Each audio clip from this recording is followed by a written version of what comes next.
All right, guys, I want to talk a little bit about close-up photography or macro photography. It's easy to stand back and look at this whole tree and kind of think, this is cool to photograph from a distance, but I challenge you to get closer, get in on the tip of a leaf or get in really close on a flower. One of the neat things about your phone is typically these lenses allow you to get very close to your subject and still have really good focus. I'll tell you, there is a whole different world going on when you bring that lens super close to your subject.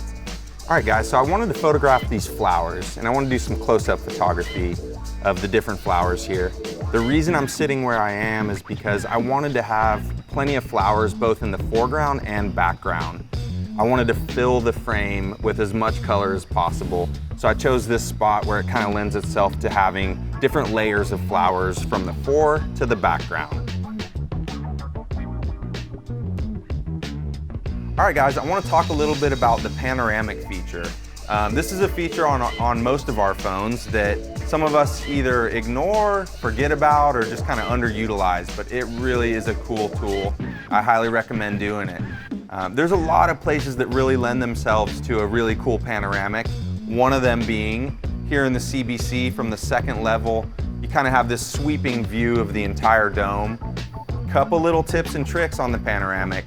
It is important to stay steady when you do this. If you remember, it's important to be very firm, get your elbows against your ribs, bend your knees, and let it rip. Go slow and go smooth. If you do that, you can produce some killer panoramics. All right, guys, we're here in the Paleo Hall, and I wanted to talk to you a little bit about Fibonacci's spiral, or Fibonacci's ratio, or golden ratio. There's a lot of different names for it. Basically, it's a crazy math ratio with a lot of numbers that really honestly kind of makes my head hurt. So instead of going into the math of it, I kind of want to tell you more about how it lends itself to photography. All you need to know is this spiral is really a guideline for your subjects within the frame. So the viewer's eye, kind of the goal, our goal as photographers, is to have the viewer's eye take this journey around the frame. Fibonacci's spiral suggests that it's the best for a viewer's eye to take this spiral loop around the frame. So it may be hard to do. It may be hard to look at a scene and say, how does this land within the spiral? Well, I don't suggest you try to do that all the time. It's just if there's a lot of things going on in the frame, maybe you shift your camera around a bit where your subjects, your points of interest, kind of land within a journey or a track in a spiral form. Sound like a lot?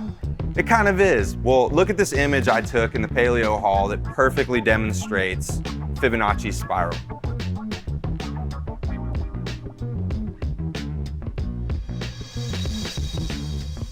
All right, guys, the flashlight assist. This is where you use a friend or whoever you're with to enable the flashlight on their phone and get that light up high and to one side or the other to light the subject.